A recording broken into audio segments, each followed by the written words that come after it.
In the previous episode, we saw that the ark could not be touched. A boundary had been established, and when that boundary was crossed, the consequence was immediate.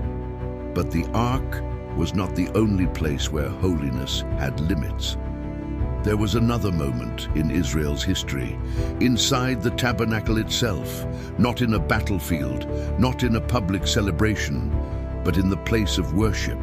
Two priests, two sons of Aaron, men who had just been consecrated for service before the Lord. They approached with fire in their censers, and within moments fire came out from before the Lord and consumed them. The text describes their act with only a few words. They offered strange fire before the Lord, which he had not commanded. What was this fire? Why did it bring death? Was it disobedience, carelessness, something deeper? And why does Moses respond with a statement that reveals the heart of the matter? Among those who are near me, I will be sanctified. Too. What went wrong? And what does this moment reveal about approaching the presence of God? The event recorded in Leviticus 10 does not appear suddenly without preparation. It occurs at a very specific moment in Israel's history, immediately after the consecration of the priesthood and the inauguration of tabernacle worship. In the chapters leading up to this moment, Leviticus 8 and 9 describe the ordination of Aaron and his sons. The process is careful, deliberate, and highly structured. Moses follows the instructions that the Lord had given regarding the consecration of the priests. Aaron and his sons are washed, clothed in priestly garments, anointed with oil, and set apart for service. For 7 days they remain at the entrance of the tent of meeting, fulfilling the commands given to them. The text emphasizes repeatedly that these actions are performed exactly as the Lord commanded Moses. Obedience is not incidental. It is central to the entire process. On the 8th day, the moment of public ministry begins. Aaron performs the offerings before the Lord on behalf of the people. Sin offerings, burnt offerings, and peace offerings are presented according to the instructions that had been given. The scene culminates in a dramatic moment recorded at the end of Leviticus 9. Aaron lifts his hands toward the people and blesses them. Moses and Aaron enter the tent of meeting and then come out again to bless the people. The glory of the Lord appears to all the people, and fire comes out from before the Lord and consumes the burnt offering on the altar. The response of the people is immediate and unified. They shout and fall on their faces. The fire that appears in this moment is not destructive toward the people. It confirms that the offerings have been accepted and that the Lord's presence is among them. The atmosphere at the end of Leviticus 9 is one of awe and celebration. The priesthood has been inaugurated, worship has begun, the presence of the Lord has been visibly manifested. It is precisely at this moment that the narrative moves into Leviticus 10. The text introduces Nadab and Abihu, the sons of Aaron. These men are not outsiders to the priesthood. They are among the first priests ever consecrated in Israel. They have just participated in the ordination ceremonies described in the previous chapters. They have witnessed the appearance of the glory of the Lord and the fire that came out from before him. Yet the next verses record a sudden shift. Nadab and Abihu each take his censer and place fire in it. They lay incense on it and offer what the text describes as strange fire before the Lord, which he had not commanded them. The narrative does not provide an extended explanation in that moment. It states only what they did and how their action is characterized. Immediately afterward, the text records that fire came out from before the Lord and consumed them, and they died before the Lord. The contrast with the previous chapter is striking. In Leviticus 9, fire from the Lord consumes the offering on the altar. In Leviticus 10, fire from the Lord consumes the priests themselves. The presence that confirmed worship now enforces a boundary. Moses then speaks to Aaron, interpreting the event with a statement that reflects a principle of holiness. Among those who are near me, I will be sanctified, and before all the people, I will be glorified. Aaron responds with silence. The text does not expand further in that moment. It allows the event and the statement of Moses to frame the meaning of what has occurred.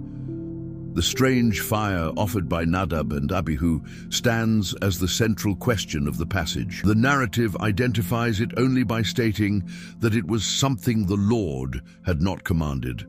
To understand what went wrong, the text must be examined carefully, both in its immediate context and in the broader instructions concerning the priesthood and the handling of sacred fire. Because the moment in Leviticus 10 does not simply describe the death of two priests, it reveals a boundary surrounding the holiness of God in the very place where his presence was most directly encountered. To understand the event involving Nadab and Abihu, it is necessary to situate it within the broader framework of Israel's worship system, as described in the book of Leviticus. Leviticus forms part of the Torah, the body of instruction given to Israel after the Exodus from Egypt.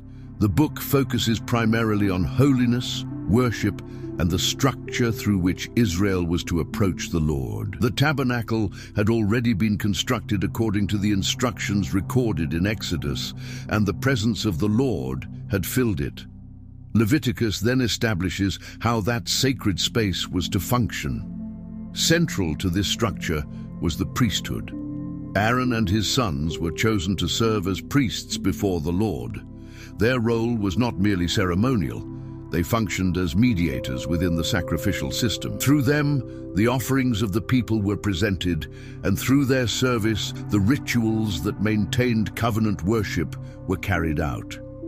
The consecration of the priesthood, described in Leviticus 8, marks a critical transition in Israel's religious life. Moses performs the ordination ceremony exactly as commanded by the Lord. Aaron and his sons are washed, clothed in priestly garments, and anointed with oil. Sacrifices are offered as part of their consecration, and the blood of these sacrifices is applied to specific parts of their bodies, symbolizing their dedication to sacred service. For 7 days, the newly ordained priests remain at the entrance of the tent of meeting. During this time, they are instructed not to leave the sanctuary area, fulfilling the commands given to them. The text repeatedly emphasizes that these actions are done according to what the Lord commanded through Moses. This emphasis on obedience forms the immediate backdrop for what follows. When the 8th day arrives, the public ministry of the priesthood begins. Leviticus 9 records the offerings presented by Aaron on behalf of himself and the people. These include the sin offering, the burnt offering, and the peace offering. Each step of the ritual follows the instructions that had already been given earlier in the book. The climax of the chapter occurs when the glory of the Lord appears to the people. Fire comes out from before the Lord and consumes the offering on the altar. The people respond by shouting and falling on their faces. This moment confirms the acceptance of the offerings and signals that the sacrificial system has been inaugurated under divine approval. The fire on the altar therefore becomes an important element in Israel's worship. It is not described as originating from human effort in this moment. Instead, it is presented as coming from before the Lord. Later passages in the law emphasize that the fire on the altar must be kept burning continually and must not go out. This detail becomes relevant when considering the actions described in the following chapter. Leviticus 10 introduces Nadab and Abihu as sons of Aaron. Their position within the priesthood is significant. They are not novice observers. They are among the first priests ordained for service. They have witnessed the consecration rituals. They have seen the appearance of the glory of the Lord. They have observed the fire that consumed the offerings on the altar. Their role places them among those closest to the sacred space of the tabernacle. Within this historical and ritual context, the text records their action. Each takes his censer, places fire in it, lays incense upon it, and offers what the passage calls strange fire before the Lord.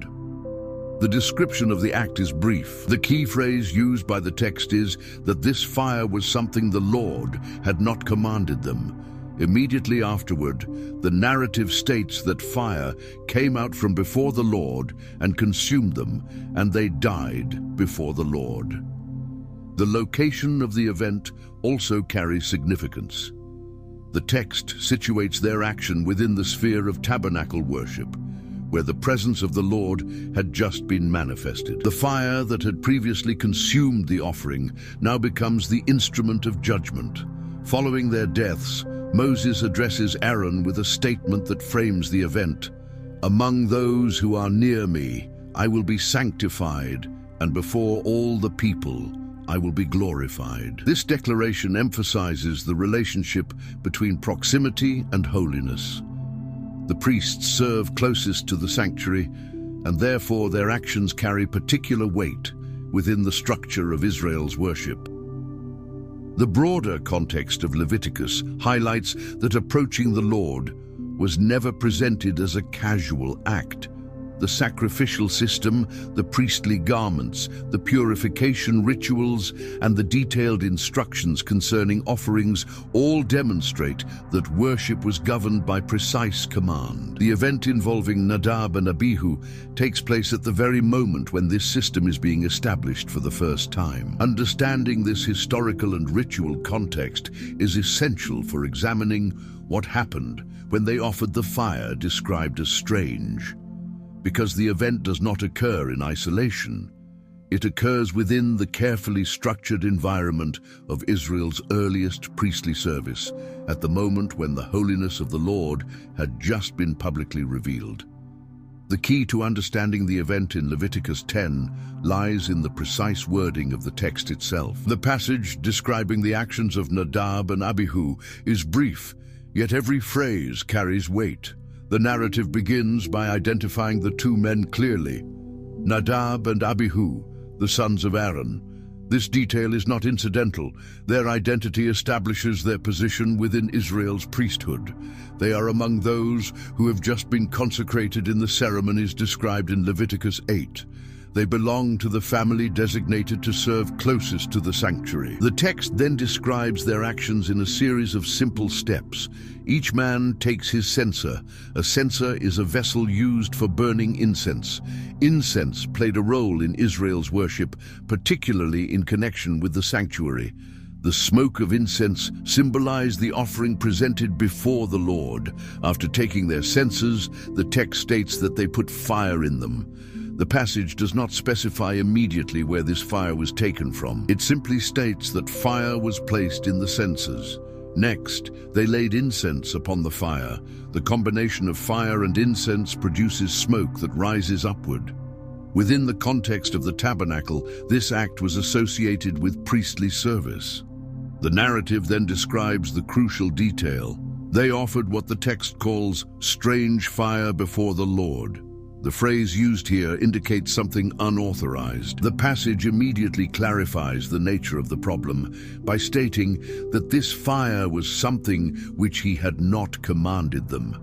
The text does not elaborate on the exact origin of the fire. Instead, it emphasizes the absence of divine command. The issue is framed not in terms of intention, but in terms of instruction. Following this description, the narrative moves quickly to the consequence.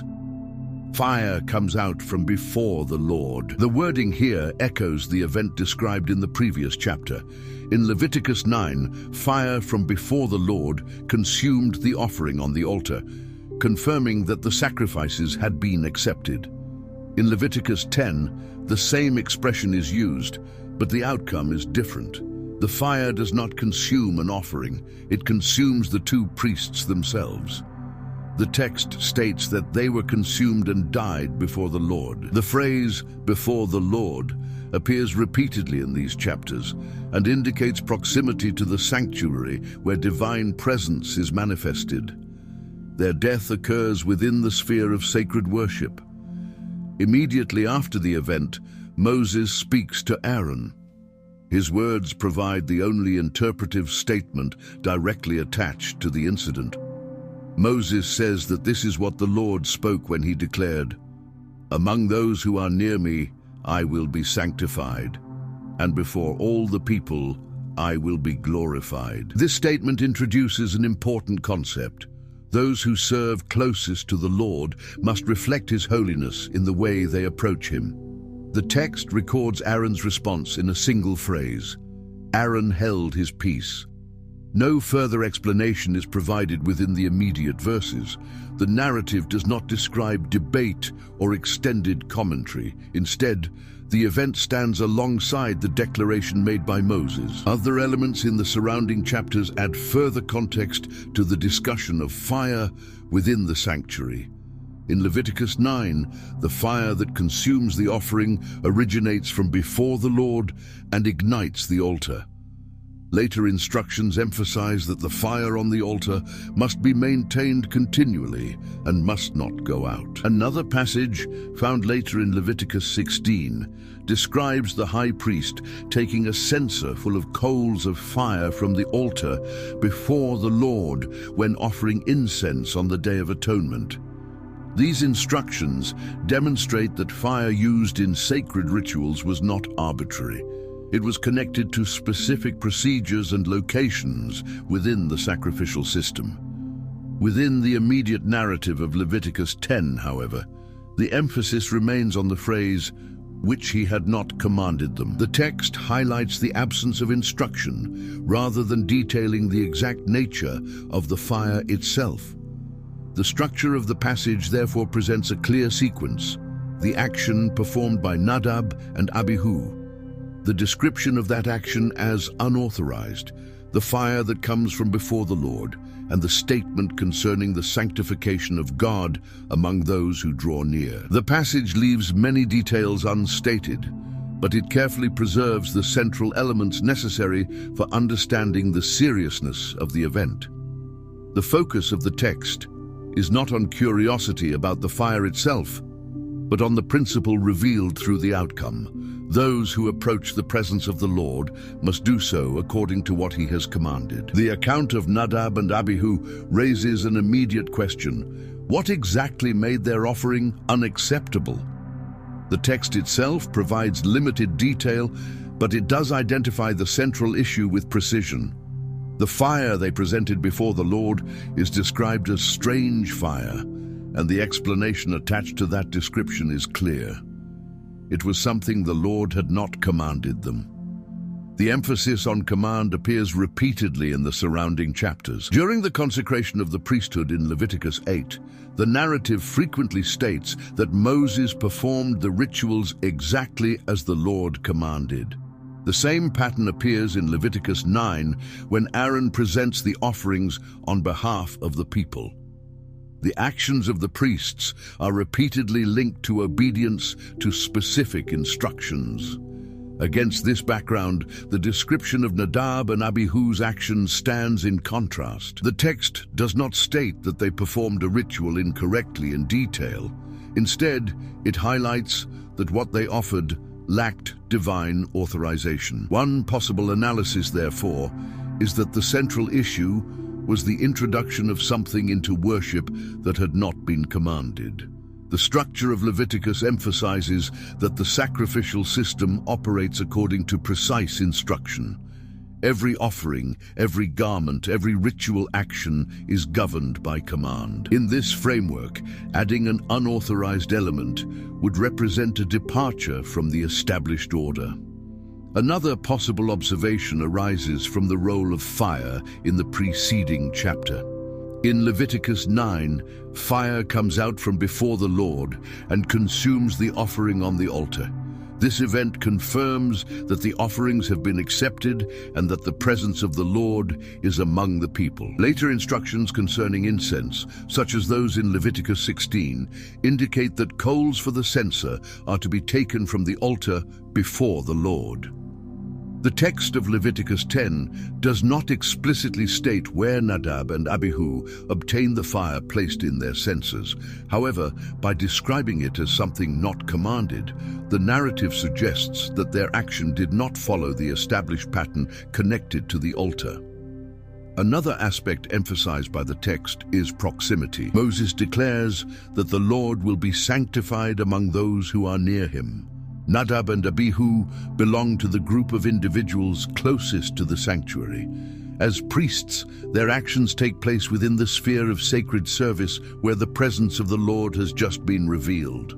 The narrative therefore presents their position as significant. The closer the role to the sanctuary, the greater the responsibility to uphold the holiness associated with that space. It is also important to observe the contrast between the events of Leviticus 9 and Leviticus 10. In the previous chapter, fire from the Lord consumes the offering on the altar and brings a response of joy and reverence from the people. In the following chapter, fire from the Lord consumes the priests themselves. The same divine presence produces two different outcomes. The difference in the narrative lies not in a change in God's nature, but in the manner in which the priests approach the act of worship. Another possible interpretation arises from the brevity of the passage. The text does not provide a lengthy explanation of motives. It does not describe whether Nadab and Abihu acted intentionally or carelessly. The narrative focuses instead on the fact that their action was unauthorized and that it occurred in the context of approaching the Lord. Because the text does not expand on their intentions, the emphasis remains on the principle articulated by Moses. The Lord must be regarded as holy by those who draw near to him. This principle aligns with the broader theme that has appeared throughout the series so far. In earlier episodes, the Ark of the Covenant was surrounded by boundaries. It could not be touched, and it could not be approached outside the commands given in the law. The events involving the men of Beth Shemesh and the death of Uzzah demonstrated that crossing those boundaries had consequences. The incident involving Nadab and Abihu takes place in a different setting, the sanctuary rather than the ark. But the underlying theme remains consistent. Worship before the Lord operates within boundaries established by divine command. Within the limits of the text, the most grounded interpretation is that the strange fire represented an act of worship that did not align with what had been instructed. The narrative emphasizes the absence of command as the defining characteristic of their action. The seriousness of the outcome highlights the weight attached to holiness within the priestly system. Those who approach the Lord, particularly those serving in the priesthood, are expected to reflect that holiness through obedience to what has been revealed. The passage therefore invites careful reflection not only on what Nadab and Abihu did, but on the principle that governs the entire sacrificial system described in Leviticus. Approaching the presence of God requires adherence to the instructions he has given. When the account of Nadab and Abihu is read within the broader structure of Leviticus, several implications emerge from the text itself. The first concerns the relationship between holiness and proximity. The statement spoken by Moses after the deaths of the two priests introduces a principle that shapes the entire passage. Among those who are near me, I will be sanctified, and before all the people, I will be glorified. The wording suggests that those who draw nearest to the presence of the Lord bear a particular responsibility. Nadab and Abihu were not ordinary observers within Israel's camp. They were priests who had just been consecrated through the rituals described in the previous chapters. Their role placed them closer to the sanctuary and its sacred functions than the rest of the community. The text therefore highlights the seriousness of approaching God in positions of spiritual responsibility. A second implication concerns the nature of worship within the covenant structure described in Leviticus. The sacrificial system is not portrayed as a collection of flexible rituals shaped by human creativity. Instead, it is presented as a carefully ordered system governed by instructions that originate with the Lord. From the garments worn by the priests to the specific offerings brought to the altar, the details are repeatedly described as actions performed as the Lord commanded. Within this context, the phrase describing the fire offered by Nadab and Abihu, something the Lord had not commanded, stands in direct contrast to the pattern of obedience emphasized throughout the surrounding chapters. The passage therefore highlights the importance of worship that aligns with what has been revealed rather than what has been introduced independently. Another implication emerges when the events of Leviticus 9 and 10 are considered together. In the previous chapter, fire from the Lord consumes the offering on the altar and produces a response of awe and reverence from the people. That fire confirms divine acceptance of the sacrificial system that has just been established. In the following chapter, fire again comes out from before the Lord, but this time it consumes the priests themselves. The presence of the Lord has not changed. What changes is the context in which that presence is encountered. The narrative therefore illustrates that the same divine presence that accepts worship also enforces the boundaries surrounding it. The reaction of Aaron also carries significance. After Moses explains the principle behind what has occurred, the text records that Aaron remained silent. The narrative does not describe protest or argument. His silence suggests recognition of the seriousness of the moment and the weight of what has taken place. Another implication appears when this passage is considered alongside other moments in the series. Earlier episodes explored how the Ark of the Covenant was surrounded by clear boundaries. It could not be touched, and it could not be approached outside the commands given in the law. When those boundaries were crossed, the narrative recorded consequences. The event involving Nadab and Abihu occurs in a different setting, yet the underlying theme remains consistent. The sanctuary, like the Ark, represents a place where the presence of the Lord is encountered. In both settings, approaching that presence outside the revealed instructions results in judgment. The pattern that emerges across these passages suggests that holiness in Scripture is not merely a concept, but a reality expressed through boundaries established by God. Finally, the passage invites reflection on how the holiness of the Lord functions within the life of the community. Moses' statement indicates that the sanctification of God among those who draw near serves a broader purpose. Before all the people, I will be glorified. The event involving the two priests therefore carries significance not only for the priesthood, but for the entire nation. Through the seriousness of the moment, the text communicates to Israel that approaching the presence of the Lord is governed by reverence, obedience, and recognition of His holiness. The fire that consumed Nadab and Abihu becomes part of the larger narrative through which Israel learns that the presence of God is not approached casually. And that realization prepares the way for the final reflection of this episode. The account of Nadab and Abihu stands as one of the most striking moments in the early history of Israel's worship. Two priests, newly consecrated for service before the Lord, approached with fire in their censers. The text describes their act with a simple but decisive phrase: they offered fire before the Lord that He had not commanded. Moments earlier, the people had witnessed the glory of the Lord appear and fire come out from before Him to consume the offering on the altar. That fire confirmed that the sacrificial system had begun and that the presence of the Lord was among His people. In the very next chapter, fire again comes out from before the Lord. But this time, the fire does not consume an offering. It consumes the priests. The contrast between these two moments reveals the central message of the passage. The presence of God does not change. The holiness of the Lord does not fluctuate between chapters. What changes is the way human beings approach that holiness.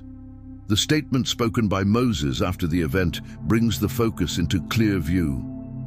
Among those who are near me, I will be sanctified, and before all the people I will be glorified. Those who serve closest to the presence of God carry the responsibility of reflecting His holiness in the way they approach Him. The text does not provide every detail about the strange fire itself, but it does emphasize what made the act unacceptable.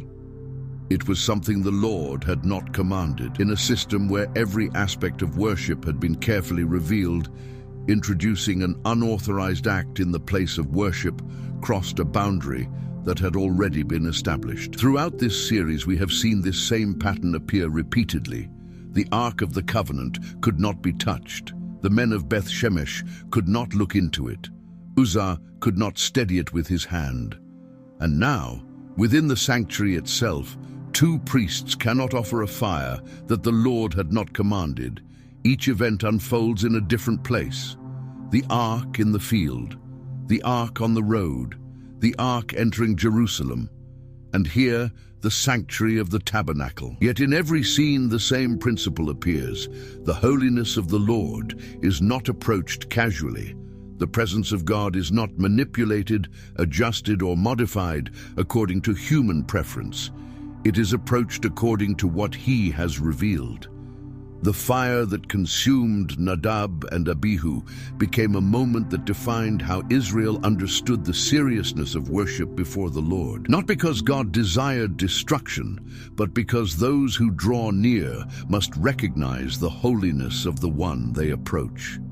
And yet, the story of holiness in Scripture does not end here, because the question that now emerges is even deeper. If the presence of God must be approached according to His command, if even priests could not improvise before Him, then how can anyone approach the presence of a holy God safely? In the next episode, we will move to one of the most important moments in the entire book of Leviticus, a day that was established precisely because of what happened to Nadab and Abihu, a day when one man could enter the most holy place, not freely, not casually, but under very specific instructions given by the Lord Himself. Subscribe and continue with the series as we follow the unfolding story of holiness, worship, and the boundaries that surround the presence of God.